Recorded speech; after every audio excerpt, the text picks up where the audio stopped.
Good afternoon, students. Let us continue with the poem. Two stanzas we have already completed.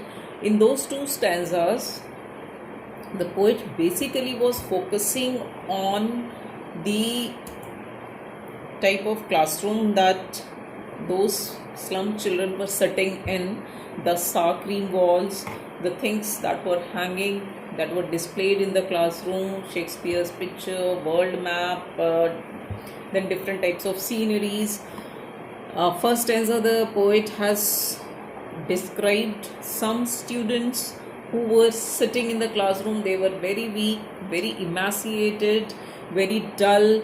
He has even compared those children with rootless weeds. He has described the child as paper swimming boy, means he was as thin and as weak as thin looking as a paper. A girl sitting, her head bowed down on the desk. Maybe she was also very weak. She was not feeling energetic at all. Then there was a boy who has inherited his father's null disease. He was also reciting his lesson from his desk. One child was different, who was very young, one thing, and second thing, he was more focused on what is happening outside the classroom. He was young, he was agile, he was a bit energetic. He wanted to move out, see the squirrel games. And then the poet also has used one term, tree room. Yesterday also I told you, tree room is that hole or the nest that is being made by the birds or these types of animal like squirrel, and they live in that particular hole or nest. So the poet had described this term, their home of these birds or animals or squirrels, as tree room. Okay, don't get confused, students. Now let us on quickly move on to the third stanza. Now, the focus of the poet changes from the type of the children sitting in the slum classroom and the type of the classroom they were sitting in. From there, he shifted his focus to what really is the cause, and how in the fourth stanza he is focusing on how that situation can be improved, how the situation of these children can be improved, how they can be taken out from that pathetic, deplorable condition in which they were residing and the school in which they were studying.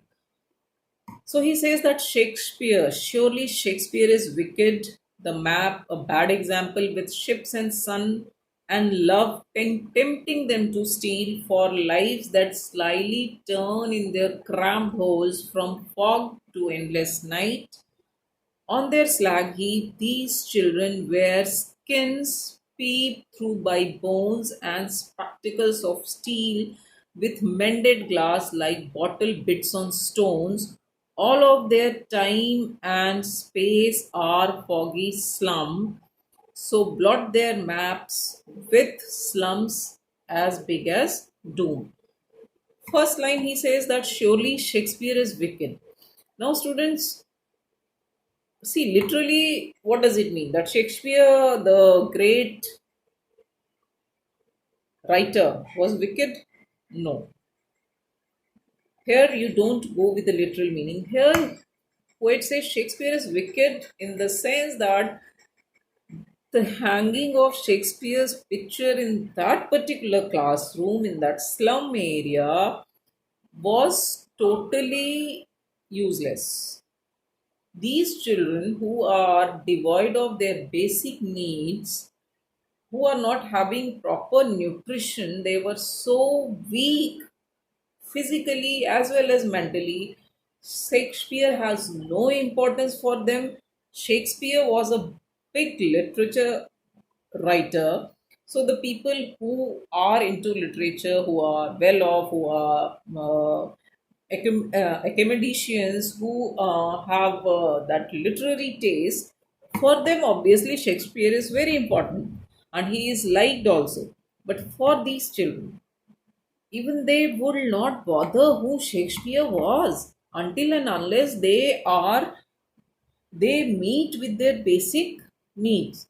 And see, if you get two more question in this, ki why Shakespeare is described as wicked by the poet, you have to say that Shakespeare is wicked by is said or written by the poet Stephen Spender. It does not literally mean anything here.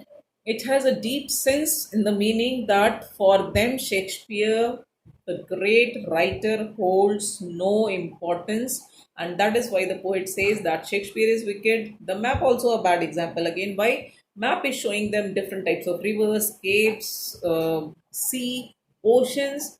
Again, it does not hold any importance for them unless and until they are taken out from their situation, right? So map, which is the world map which is hanging in their classroom, is really a bad example. It does not make any sense for these children. So he says, the poet says that Shakespeare is wicked, the map a bad example. Why? Because the map is showing them the sheep, the sun, love, which is tempting them. Them here means the slum children, okay, the students who were sitting in the slum classroom, tempting them to steal, provoking them, instigating them. Here we are tempted towards something means we are attracted towards something. Here it is me. Here the word tempting means provoking them. The sun, the moon, the nature, all the good things. What these things are doing, according to the poet, they are tempting, provoking, instigating these children to steal. Why? Because they do not have these things, and obviously, when they will see it, they will want it, and how they can get it, they will resort to stealing, thievery. Okay, so here steal means thievery, robbery. Okay, now he says that the ships, the sun and love, tempting them to steal. Third line, for lives, their lives. Whose lives? Children's life. That slyly, secretly, slyly is a new word for you students. Mark it, underline it, and write the meaning. Slyly, Slyly, slyly, secretly turned in their cramped hole from fog to endless night. See, here cramped holes, obviously, you cramped means very narrow, very confined, restricted. Now, what is being described as cramped hole here? Cramped hole is their slum area, their narrow streets, the area in which they were residing, that is described as cramped holes, means they do not have enough space, open space where they were living. That their life in that particular slum is shifting from fog to endless night, means their future is, obviously it was painted with fog, it was not clear, and if they keep on living like that only in that particular slum area in deplorable condition, their life will secretly move from fog means less clear, to endless night. Again, endless night here stands for what? Endless night, completely dark. Okay, so their life is moving from bad to worse. WORSE. Is that clear? Two mark question many times has appeared in the board exam also, explained from fog to endless night. Here you have to write from fog. Fog means not clear. So fog, from fog to endless night means movement from dark to darker, from bad to worse, means the condition of these children was shifting from bad to worse. There was no better option for them there available. They were not, their life was not getting better at all. It was rather moving from bad to worse. Okay. So from fog to endless night. Then on their slag heap, these children were skin peeped through by bones and spectacles of steel with mended glass like bottle bits on stones. Pay attention here also, students. See, on their slag heap, there, THEIR, there here means whose? Slum children. Slag heap. What meaning is asked of this particular word? Slag heap. Slag heap literally means a heap, that pile up of waste material. Okay, that garbage. So here with this word on their slag heap, the poet wants to clearly described the condition of their slum, which was very dirty, deplorable, unhygienic, right? So, what the word the poet has used here is slag heap, that heap of garbage, heap of waste material. So, on their slag heap, these children living in the slum, they wear skins peeped through by bones.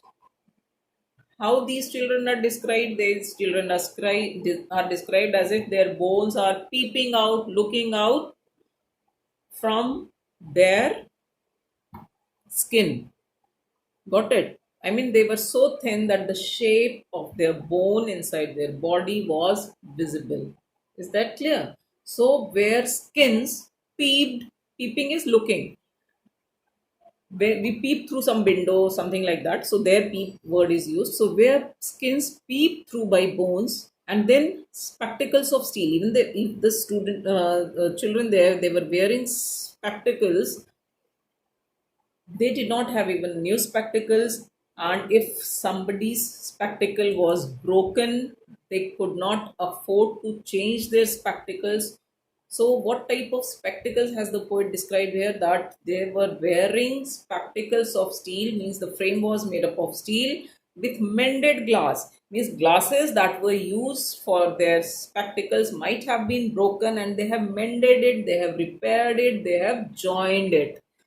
See, the poet basically means what here wants to say is that even if these children were so poor that even many of them may have needed spectacles, but they could not afford it, so they were maybe not wearing it. One thing. Second thing is, some of them even were wearing it, it was in a very bad condition. Even if it was broken, it was not changed. Some of them of may was wearing that repaired, mended glass spectacles. So this is what the poet has says, that they were wearing spectacles of steel with mended glass. And how these glasses or spectacles have been compared? It has been compared with like bottle bits on stones. Which figure of speech is used here, students? It is simile. What is being compared to what? The children's spectacles have been compared with bottle bits, pieces on stone. Suppose a glass is thrown on the stone and it obviously it breaks. So how does it look? Right? So their spectacles has been compared with glass bottle bits, pieces on stone. In simple words, they could not even afford to wear spectacles that was very important for them, very necessary for them. But even if someone was wearing, it was in bad condition, they were wearing spectacles of mended glass. Then the poet says all of their time and space are foggy slum. How the slum has been described? Foggy, not clear, unhygienic, in bad condition, and all their time, all their life is spent there in that particular foggy slum. Then the poet says, why are you showing the world to them on the map? So blot their maps with slums as big as doom. See, doom again is a word, is related to death. Doomsday, you might have heard it, means the last day when all the human beings will perish, will die. Okay, now the poet is saying, blot their maps, put that mark on the world map with the slums, means their map should not show the world and the clear nature. Their map should show their slum, which was missing on the map, which was being displayed in the class. That is why poet says, कि if this is the condition of the children, plot their maps with slums as big as doom. Make it a doom, right? No need to show them the world unless and until they are taken out of that particular area. And last stanza again, students, very important. Here the poet is addressing whom? He is addressing to the governor, the inspector, the visitor. He says, unless governor, inspector, visitor, this map becomes their window, and these windows that shut upon their lives like catacombs. Catacombs, Break, oh break, open till they break the town and show the children to green field and make their world run azure on gold sands and let their tongue run naked into books. The white and green leaves open and history is theirs whose language is the sun. Whom is the see? Simple questions are asked from this stanza. Who is the poet addressing to? The poet is addressing the governor, the inspector who visit the schools for inspection that everything is going on well in the school. Inspectors, obviously visitors, maybe rich people. Sometimes they visit the school to donate something. So the poet is addressing the people who are on administrative post, governor, inspectors, visitors, and he's saying that unless these people do something for the betterment, for the upliftment of these children, nothing will happen. So unless governor, inspector, visitor, this map becomes their window. This map becomes their window means the map which is hanging in the classroom should not hang like that. This map should become their window means they should get the opportunity to move out of there. What is the role of a window in literal sense also, students? See, window we use to see outside. Okay, see, right, that air, that there is passage of air and this and that. Don't go into that deep. Simple thing is that suppose we are sitting near the window, that means we are looking at the outside world. The poet here is similarly expressing the feelings that let this map act as the window. Window means let them see the outer world from their slum means they should be moved out from their slum at least for some time every day or maybe after some interval so that they have a broader outlook of this world, how it looks like, how the nature looks like. So he says unless the governor, inspector, visitor, this map becomes their window. Now, what is the role of the window? To show them the outside world. And these windows that shut upon their lives like catacombs. This window that is shutting upon them means they're not allowed to move out, which is acting like catacombs. Again, what is the meaning of catacombs? See, catacomb is basically a graveyard, that burial place. People who are dead, they are buried. So, grave that is called tomb, Tomb, tomb or catacomb. Okay, Catacombs. Again, pay attention towards the pronunciation of this word. This is catacomb. Okay, B is silent. So that shut upon their lives like catacombs.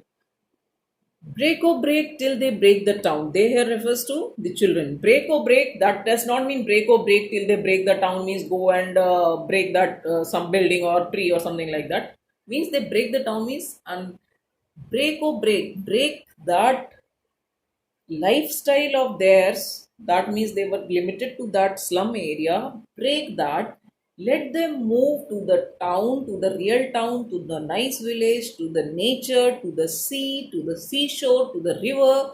So break or break till they break the town and show the children the green field, the real nature, and make their world run azure on gold sand. Gold sand here represents what? That's sea beach or maybe the desert of gold sand.